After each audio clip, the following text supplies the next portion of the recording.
우리 이제 함께 말씀을 보겠습니다. 출애굽기 14장 1절부터 14절 본문이 조금 길지만 또 한 이야기라서 우리 함께 읽도록 하겠습니다. 출애굽기 14장 1절 제가 먼저 읽겠습니다. 여호와께서 모세에게 말씀하여 이르시되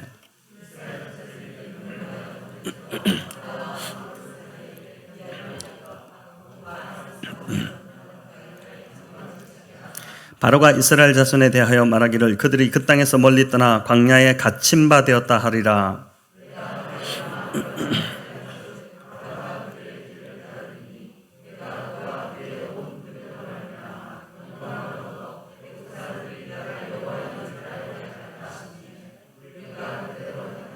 그 백성이 도망한 사실이 애굽 왕에게 알려지매 바로와 그의 신하들이 그 백성에 대하여 마음이 변하여 이르되 우리가 어찌 이같이 하여 이스라엘을 우리를 섬김에서 놓아 보내었는가 하고 선발된 병거 600대와 애굽의 모든 병거를 동원하니 지휘관들이 다 거느렸더라.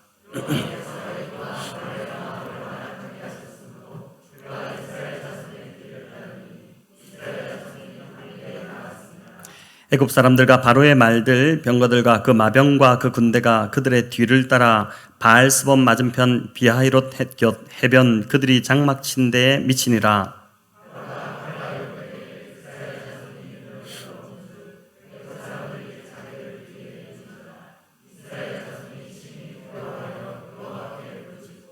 그들이 또 모세에게 이르되 애굽에 매장지가 없어서 당신이 우리를 이끌어내어 이 광야에서 죽게 하느냐 어찌하여 당신이 우리를 애굽에서 이끌어내어 우리에게 이같이 하느냐.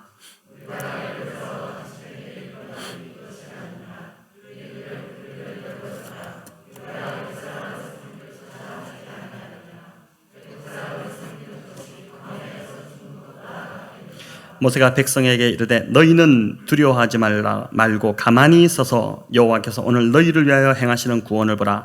너희가 오늘 본 애굽 사람을 영원히 다시 보지 아니하리라.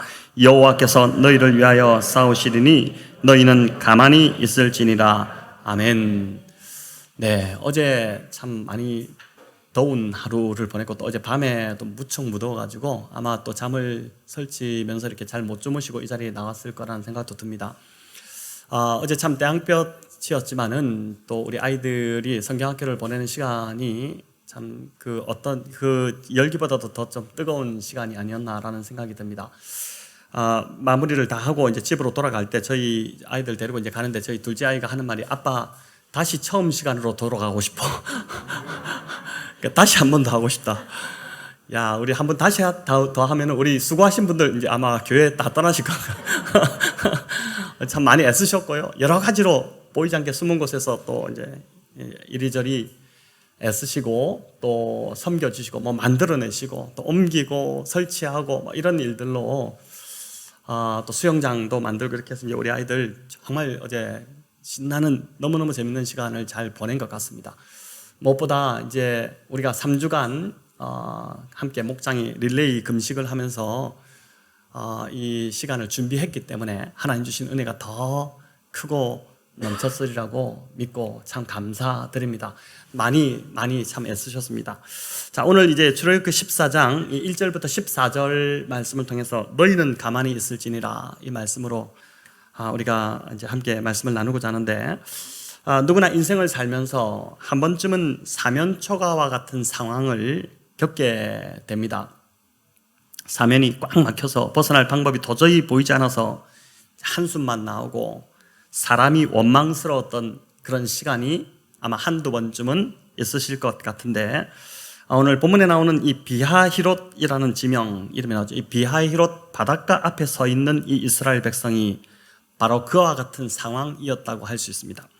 이들은 불과 며칠 전만 해도 승전가를 부르며 이집트를 떠나왔습니다. 10가지 재앙으로 이집트의 신들을 벌하시는 그 하나님을 경험했고 마지막 재앙이었던 그 이집트의 장자를 하나님 치심으로 자신들을 해방시켜 주신 그 하나님을 찬양하며 광야로 나왔습니다. 무엇보다 하나님이 자신들을 잊지 않으셨다는 그 사실에 감격했을 것입니다. 이집트의 압제에 신음하던 그 소리를 들으시고 하나님이 구원해 주셨으니 얼마나 이제 감격했겠습니까? 하나님께서 자신들을 기억하고 계셨고 여전히 사랑하고 계셨다는 그 사실에 그들이 신이 났을 것입니다. 그렇기에 이집트를 떠나며 그들은 이제 이런 하나님이 우리를 건지시고 함께 하시니 우리 앞길은 탄탄대로가 열릴 것이다. 그렇게 이제 생각하지 않았겠습니까? 약속의 땅 가나안으로 가는 길은 그리 어렵지 않은 길이었습니다. 우리가 지난주 살펴보았듯이 그 지중해 해안길을 따라서 올라가면 그 왕의 대로라고 해서 이제 잘 닦여진 길로 가기 때문에 며칠 만에 도달할 수 있는 그런 길이었습니다. 하지만 하나님께서 그 쉬운 길로 인도하지 않으셨죠. 철기 문화 영향으로 최신 그 발달된 무기를 가졌던 블레셋이 그 길목에서 버티고 있었기 때문입니다. 길은 잘 닦였지만 그 길로 가게 되면 블레셋과의 전쟁을 피할 수 없는 상황이었기 때문에 전쟁을 하기라도 하면 이들이 겁을 집어먹고 다시 애굽으로 돌아갈까 싶어 하나님께서 이들을 우회시키셨습니다. 가나안으로 가는 길이 이제 또 하나 더 있었는데 그것이 바로 이제 시나이 반도를 돌아서 가는 길이었죠. 우리 지도를 한번 보여주시기 바랍니다. 여러분 이 지도를 보시면은 자 이렇게 돌아가게 되기 때문에 이제 좀 멀리는 가겠지만은 그래도 안전하게 가나안 땅에 이를 수 있는 길이었습니다. 그런데 하나님께서는 오늘 본문에 보니까 왕의 대로도 아니고 또 이 광야로 돌아가는 길도 아닌 방향을 완전히 바꾸어서 홍해 바다 앞으로 이스라엘 백성들을 몰아넣으시는 것을 보게 됩니다. 자, 출애굽기 14장 1절 2절을 우리 다시 한번 읽어볼까요? 여호와께서 모세에게 말씀하여 이르시되 이스라엘 자손에게 명령하여 돌이켜 바다와 믹돌 사이에 비하이롯 앞 곧 바알스본 맞은편 바닷가에 장막을 치게 하라. 아멘. 지명들이 좀 생소해서 잘 들어오지 않으실 것 같은데 여기 2절을 보시면 돌이켜라고 하죠. 이 돌이켜라는 말은 오던 길을 되돌아간다는 뜻입니다. 광야로 갈 줄 알았는데 다시 되돌아가는 것, 그래서 방향을 틀어서 비하이롯 바닷가 장막을 치게 한 것이죠. 여러분 지도를 한번 다시 한번 보여주시겠습니까? 네, 이렇게 이제 밑으로 내려가지고 방향을 살짝 틀어서 이제 다시 이집트 땅으로 들어온 겁니다. 들어왔는데 이 좀 큰 지도를 한번 보여주십시오. 네, 이렇게 이제 방향을 틀은 것이죠. 람셋에서 출발해서 숲곳을 지나서 에담을 지나서 광야로 내려갈 줄 알았는데 이제 비하히롯이라는 곳으로 이제 다시 애굽 땅으로 들어오게 된 것입니다. 자, 어떻게 보면 이제 이스라엘을 완전히 사지로 몰아넣은 것 같은 상황이 된 것입니다. 비하히롯은 지금 이제 이 지도상으로 잘 보이지 않지만은 북쪽으로는 이제 산맥이 둘러싸여 있고 서쪽으로는 이집트와 연결되어 있어서 이집트 군대가 추격해 올 수 있는 바로 그냥 들어올 수 있는 그러한 길이었습니다. 또 남쪽은 끝없는 광야였기 때문에 그 길로 간다는 것은 거의 죽음의 길이었기 때문에 갈 수 없는 길이었죠. 그렇다면 동쪽밖에 길이 없는데 그 동쪽이 바로 뭡니까? 홍해 바다가 넘실거리고 있는 것입니다. 군사 전략가라면 절대 이곳으로 백성들을 인도하지 않습니다. 이곳은 이집트 군대가 덮치기라고 한다면 순식간에 몰살당할 수 있는 그런 장소, 딱 갇힌 장소였던 것이죠. 하나님께서 어렵게 출애굽한 백성들을 왜 막다른 장소인 이 비하히롯으로 다시 애굽 땅으로 인도하셨는지 의아하지 않습니까? 혹시 이제 이거 그랬나? 그냥 홍해 걷는 줄 알았는데 이렇게 한번 오해했구나. 오늘 처음 아마 들으시는 분들도 있을 텐데 여러분 지금 이 백성이 어떤 백성입니까? 이집트의 모든 장자의 죽음이라는 엄청난 대가를 치르고 인도해낸 백성입니다. 430년 전 아브라함을 통해 때가 되면 구원해 주시겠다고 약속하신 그 백성입니다.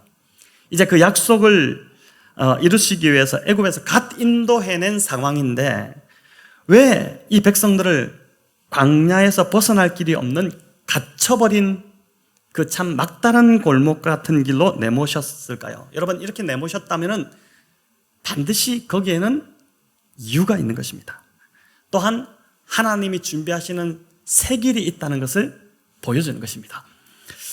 저와 여러분의 인생도 마찬가지입니다. 이 자리에 계신 우리 성도님들 중에 혹 지금 길이 다 막혀서 어느 곳으로 가야 할지 참 알지 모르는 갈 길이 없다면은 지금 하나님이 준비하신 길이 열릴 때라는 것을 잊지 마시기를 바랍니다.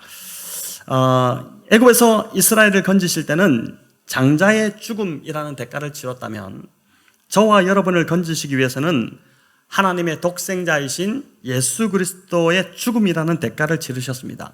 그러니까 비교할 수 없는 십자가의 죽음이라는 큰 대가를 치르고 건진 자들이 여러분 믿지 못하겠지만은 바로 저와 여러분이 그런 자들이라는 것입니다. 그렇기 때문에 하나님께서 우리의 삶을 결코 수수방관하지 않으십니다. 결코 그냥 대충 내버려 두지 않으십니다. 하나님의 사랑받는 자녀인 저와 여러분의 길이 막혀서 꼼짝도 못하는 상황에 처하게 하셨다면 거기에는 반드시 지금 이유가 있을 것이고 또 하나님이 예비하신 제3의 길이 있다는 것을 믿으셔야 합니다. 오늘 본문에서 이스라엘 백성들에게 내신 길은 다른 길이 아니라 바닷길이었습니다. 도저히 생각도 못한 길이었죠. 여러분, 누가 홍해가 갈라져서 길이 나올 줄을 알았겠습니까? 다른 군대가 갑자기 나타나서 이집트 군대와 싸워준다든지 아니면 큰 배들이 와가지고 이 백성들을 막 실어가서 그 바다를 건너게 해준다든지 이게 인간이 생각해낼 수 있는 고작 생각할 수 있는 생각인데 상상도 못할 일이 일어난 것이죠. 그래서 이사야 55장 9절은 이 하나님의 놀라움을 경험했던 이사야가 이런 고백을 하는데 우리 같이 한번 읽어볼까요? 이는 하늘이 땅보다 높음 같이 내 길은 너희의 길보다 높으며 내 생각은 너희의 생각보다 높음이니라. 아멘. 여러분 믿으시죠? 이 말씀처럼 하나님의 길은 우리의 길보다 정말 생각할 수 없을 정도로 높고 또 하나님의 생각은 우리가 도저히 따라가지 못할 정도로 예측하기 어려운 것입니다. 그런데 이런 생각지도 못했던 길이 열리는 것을 경험하는 자들이 있는데 바로 그들이 누구입니까? 그리스도인들입니다. 이런 전혀 생각지도 못했던 것들을 경험하는 자들이 바로 저와 여러분이라는 것이죠. 교회를 다니고 예수님을 믿는다고 해서 모든 것이 다 술술 풀리고 만사가 형통하지 않습니다. 예수를 믿어도 세상 사람들하고 똑같은 고민거리를 가지고 살아갑니다. 사방이 다 막혀서 방법이 없을 때가 또 종종 있습니다. 이렇게 생각해도 답이 안 나오고 저렇게 생각해봐도 답이 안 나올 때가 있습니다.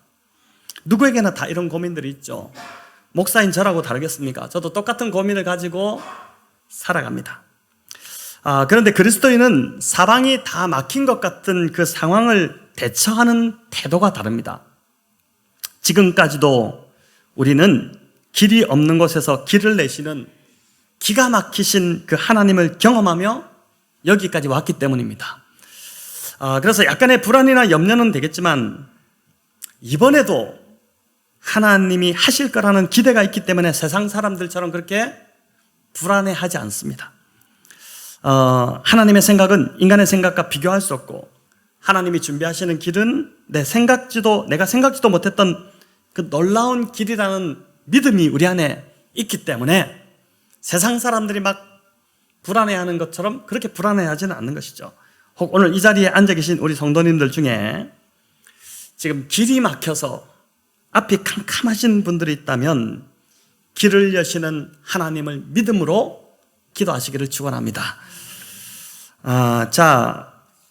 4절을 그렇다면 하나님께서 왜 광야길로 바로 인도하시지 않고 길을 틀어서 홍해를 건너는 이 비아히롯 길로 이스라엘 백성들을 인도하셨을까요?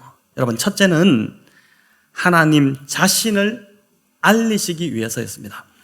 애굽의 모든 장자가 죽고 이스라엘 백성들이 떠난 후에 바로가 정신을 차려보니 나라가 망하게 된 것입니다. 지금 이스라엘 백성들은 그동안 애굽 경제를 지탱하는 힘이었습니다. 그러니 지금 200만 명의 노예가 빠져나간 이 이집트는 국가 자체가 완전히 그냥 붕괴에 빠져버릴 그런 상황이 된 것이죠. 그런 와중에 희소식이 들려옵니다.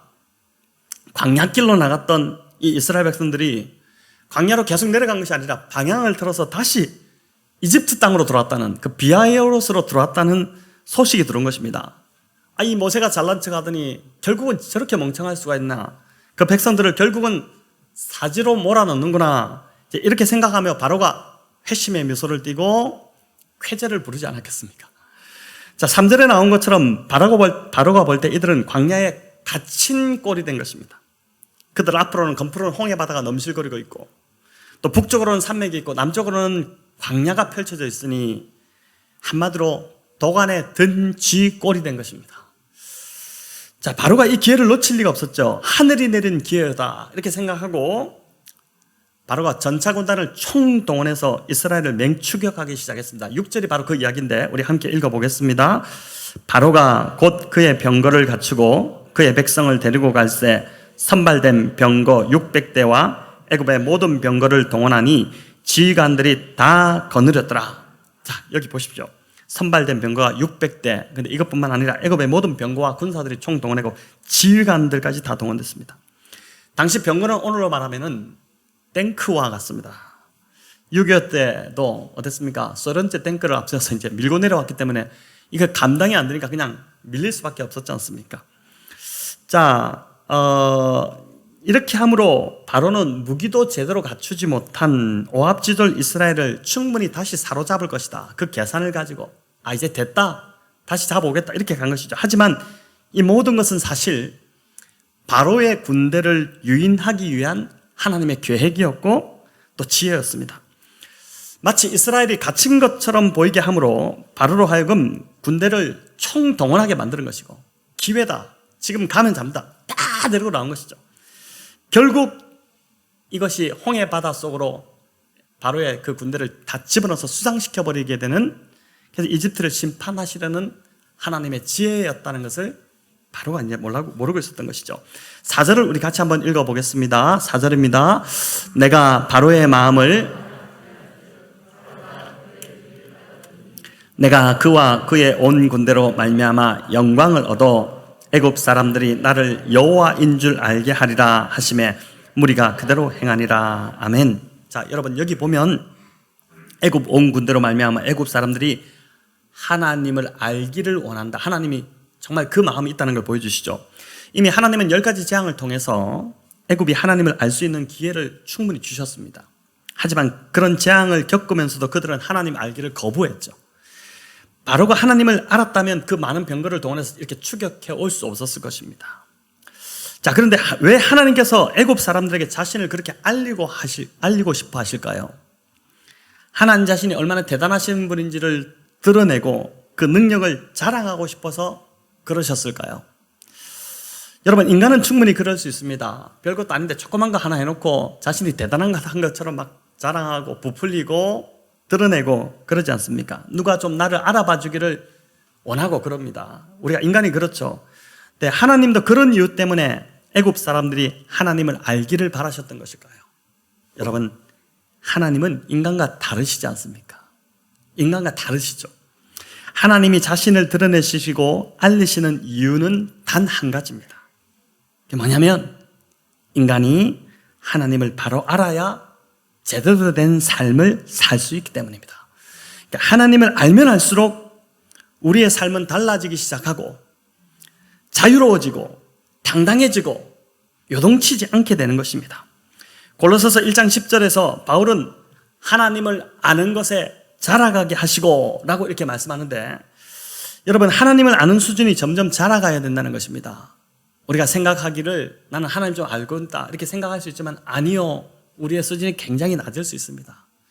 여러분, 우리가 형편없을 수 있습니다. 그래서 이 바울이 이야기한 대로 우리는 정말 우리의 부족함을 늘 인정하면서 하나님을 아는 지식이, 하나님을 아는 그 마음이 점점 더 자라가기를 힘써야 됩니다. 저희 교회는 좀 그런 교회로 가면 좋겠어요. 다 안다 하지 마시고, 다 해봤다 이런 말 하지 마시고, 하나님 앞에서 건방 떠는 게 정말 제일 보기 싫습니다. 늘 부족함을 인정하고 늘 더 배우려고 하고 하나님을 알아가려고, 그 깊이를 더하려고 하시는 우리 성도님들 다 되시면 좋겠습니다. 여러분, 하나님을 알면 알수록, 예수님이 나를 위해서 하신 일을 점점 더 알면 할수록 우리의 삶은 더 풍성해질 수밖에 없습니다. 풍성한 삶을 살기를 원하십니까? 그렇다면 말씀과 기도를 통해 하나님을 적극적으로 더 알아가시기를 바랍니다. 하나님을 아는 것에 자라갈 때 저와 여러분의 삶은 날로 더 풍성해지기 시작할 것입니다. 자, 그럼 광야길에서 비하이로 길로 방향을 바꾸신 두 번째 이유가 있는데 그게 뭘까요? 여러분, 두 번째는 세례의 의미를 우리 하나님께서 알려주시기 위함입니다. 고린도전서 10장 1, 2절에 이런 말씀이 있습니다. 우리 세 번역으로 한번 같이 읽어보겠습니다. 형제 자매 여러분, 나는 여러분이 이 사실을 알기를 바랍니다. 우리 조상들은 모두 구름의 보호 아래 있었고 바다 가운데를 지나갔습니다. 이렇게 그들은 모두 구름과 바다 속에서 세례를 받아 모세에게 속하게 되었습니다. 아멘. 여러분, 바울의 관점이 참 기가 막히지 않습니까? 바울은 구약의 백성들이 홍해를 건넌 사건을 세례로 본 것입니다.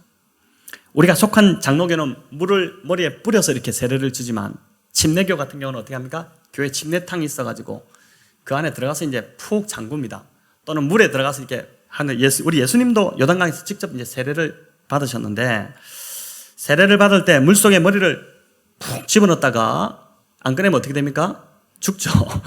그러니까 숨이 꼴딱꼴딱 넘어갈 만할 때 다시 이제 끄집어냅니다. 자, 그렇게 하는데 이 의미가 어떤 의미입니까?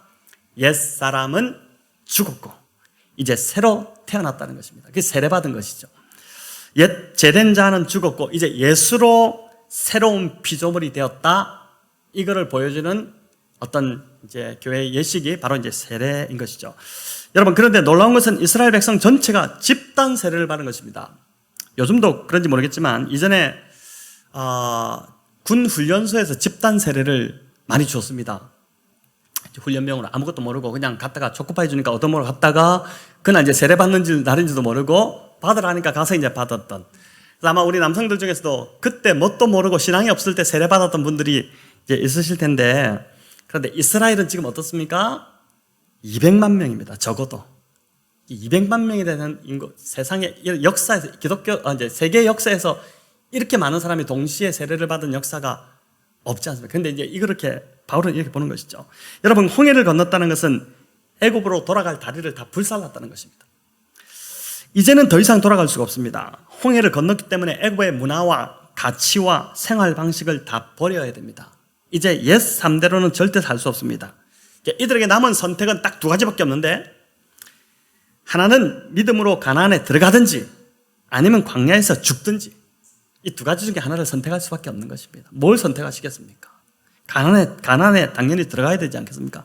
여러분, 예수 믿고 구원받은 우리도 마찬가지입니다. 우리가 구원받은 것을 절대 가볍게 여기지 마시기 바랍니다. 이제는 절대 이전 삶으로 돌아갈 수 없습니다, 여러분. 옛 삶은 쳐다보지도 말아야 됩니다. 예수님을 믿고 난 이후에 왜 이렇게 예수님을 믿고 나는데도 불구하고 나는 이렇게 삶에 기쁨이 없을까? 힘들까? 왜 그럴까요? 여러분, 하나님 백성이 되었다면 하나님 백성답게 살아야 되는데 자꾸만 이전처럼 세상 살 때처럼 그렇게 살려고 하니까 힘든 것입니다. 그러니까 예수를 믿고 하나님의 자녀가 되었음에도 불구하고 여전히 옛 모습으로 옛 삶으로 살아간다면 그런 자를 하나님이 가만히 두실 리가 없는 것이죠. 우리의 자녀들이 비행을 저지를 때 가만히 있을 부모가 어디 있습니까? 자녀를 사랑하기 때문에 매질을 해서라도 이제 바로 잡지 않습니까? 요즘은 이런 말씀은 잡혀갈 수도 있는데, 우리 옛날에는 다리 몽둥이를 분질러서라도 이게 바로 잡는다 이렇게 이야기하지 않았습니까? 안 그러면 사랑하지 않는 것이나 마찬가지인 것이죠. 우리 안에 이제 내주하시는 성령님께서 우리가 이전의 삶으로 돌아가려고 하면 가만두지 않으십니다.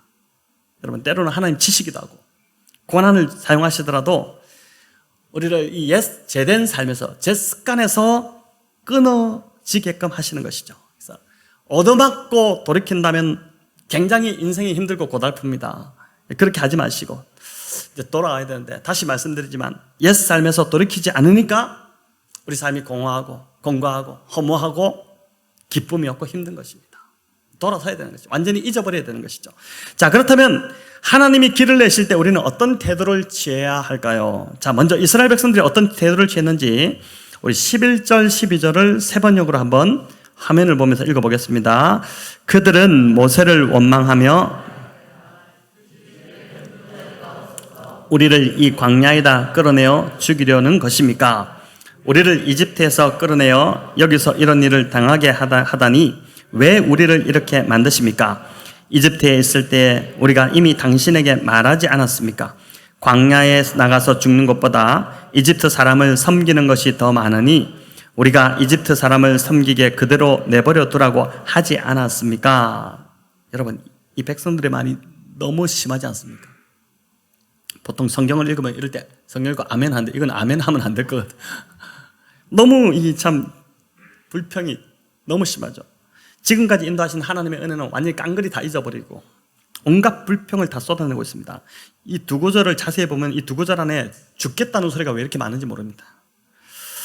은혜로 가득하면 감사가 막 넘치는데 불평과 원망이 가득하니까 죽겠다는 소리가 계속 나옵니다. 우리도 살다 보면 자꾸 죽겠다는 소리를 하시는 분들 뭔가 좀 잘못 가고 있는 것입니다. 하나님이 지금 이들을 살리시려고 살 길로 지금 계속 인도하고 계신데 그것도 모르고 이 백성들은 그 하나님을 보지 못하니까 당장 눈앞에 펼쳐진 그 두려운 상황만 보고 있으니까 어떻게 됩니까? 죽겠다고 원망이 터져나오는 것이죠. 광야 인생길에서 우리 역시 하나님이 보이지 않으면 불평과 원망이 터져나옵니다. 그러니까 늘 우리가 하나님을 보려고 애써야지 그 하나님이 보이지 않을 때부터 우리는 감사가 아니라 불평과 원망이 계속 터져나오는 것이죠. 여러분, 반면에 13절 14절에서 똑같은 상황에서 원망하는 백성들과 대조되는 모세의 태도가 나오는데 우리 여기도 같이 읽어보겠습니다. 모세가 백성에게 이르되 너희는 두려워하지 말고 가만히 서서 여호와께서 오늘 너희를 위하여 행하시는 구원을 보라. 너희가 오늘 본 애굽 사람을 영원히 다시 보지 아니하리라. 여호와께서 너희를 위하여 싸우시리니 너희는 가만히 있을지니라. 아멘. 자, 여기서 주목해봐야 할 단어가 있는데 그게 뭐냐면 13절에 가만히 서서 또 14절에 가만히 있을지니라. 여러분, 가만히 있으라는 이 말은 가장 먼저는 무슨 뜻이냐면 조용히 하라는 뜻입니다. 조용히 해라. 사람이 두려움에 처하게 될 때 가장 먼저 나오는 반응은 불평, 불만, 원망, 좌절 이런 말들이죠. 모두가 이건 불신의 말입니다. 불신의 말. 이런 말은 전염성이 굉장히 강합니다. 그래서 바로 옆에 있는 사람들도 힘들게 만들고 두려움에 빠지게 만듭니다. 모세가 백성들을 조용히 시키지 않았다면 정말 걷잡을 수 없게 되었을 것입니다. 그것도 200만 명이나 되는 사람들이 있습니다. 다 광야에 모여있죠. 거기에는 어린아이들도 있지 않습니까? 곳곳에서 무서워 우는 이 아이들의 울음소리가 더 불안한 분위기를 막 자아내고 있었을 것입니다. 그런 상황에서 어른들이 소리를 지르고 불평과 불신의 말을 거침없이 쏟아냈다면 감당이 안 됐겠죠. 그래서 먼저 백성들에게 조용히 하도록 한 것입니다. 여러분, 가정에서도 그래서 어른들이 참 저도 이제 저를 포함해서 우리 모두가 어른들이 좀 입을 잘 다물어야 됩니다. 어른들이 먼저 불평하는 말을 쏟아내고 막 부정적인 말을 쏟아내면은 자녀들까지 다 불안해집니다. 힘들어지고 그런 것이죠. 이제 먼저 어른들이 우리 입을 잘 닫아야 되는 것이죠. 그래서 교회도 가장 조심해야 될 것은 뭐냐면은 바로 불신의 말입니다. 불신의 말. 개인의 믿음과 공동체의 믿음을 무너뜨리는 말이 바로 이 불신의 언어입니다. 내 입에서 이런 말이 나오려고 한다면 여러분, 오늘부터 내 입을 향해서 뭐라고 해야 될까요? 가만히 있을지니라. 내 입을 향해서 가만히 있을지니라. 집에서도 막 나오면 내 입을 향해서 말을 내기 전에 가만히 있을지니라. 이렇게 하심으로 여러분 좀 이 상황을 좀 넘어가셔야 될 겁니다. 자, 가만히 있으라의 또 다른 의미는 흔들리지 말고 견고히 서 있으라는 뜻입니다. 가만히 서서 영어로 보니까 stand firm 이렇게 되어 있습니다. 가만히 있으라. 자, 가만히 있으라고 해서 아무것도 하지 말고 움직이지 말라는 말이 아니라 이 뜻대로 견고하게 서 있으라는 것입니다. 자, 여러분, 이 견고하게 서 있다는 것이 무슨 말일까요? 600대의 애굽 병거가 달려오는 쪽을 바라보지도 말고 또 넘실대고 있는 홍해도 바라보지 말라는 것입니다.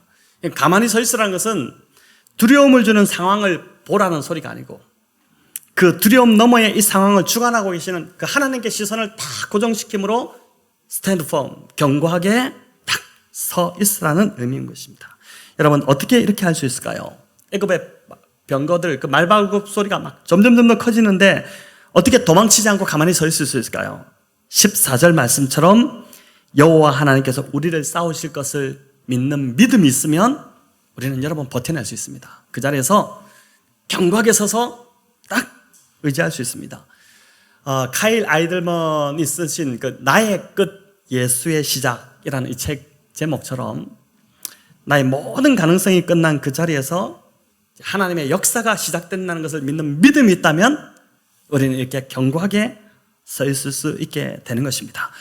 자, 어려운 상황을 넘어 그 상황을 다스리고 계시는 하나님을 보는 눈이 열릴 때 저와 여러분 안에 있는 이 두려움, 불안함, 근심 이런 것은 물러가기 시작할 것이고 하나님에 대한 기대감으로 우리 마음이 채워지기 시작할 것입니다.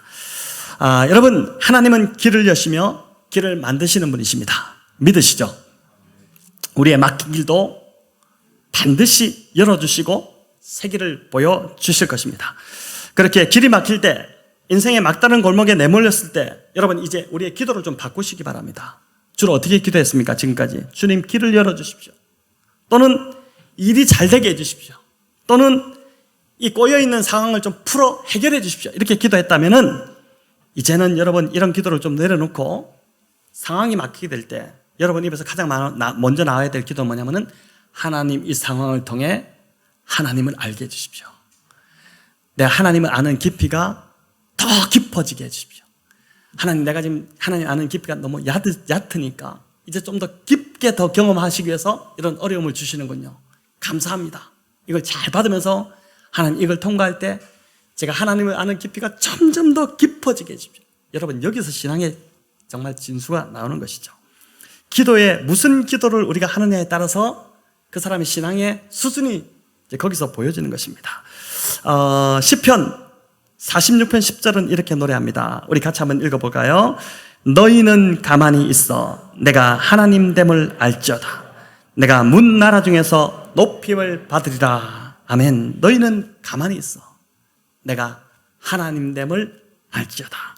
하나님께서 이스라엘을 막다른 길 비하이로스로 인도하신 이유도, 또 저와 여러분을 그 잘나가는 인생을 꼬이게 하셔서 막히게 하시는 이유도 다름 아니라 하나님을 알게 하시기 위해서 그렇게 하신다는 것입니다.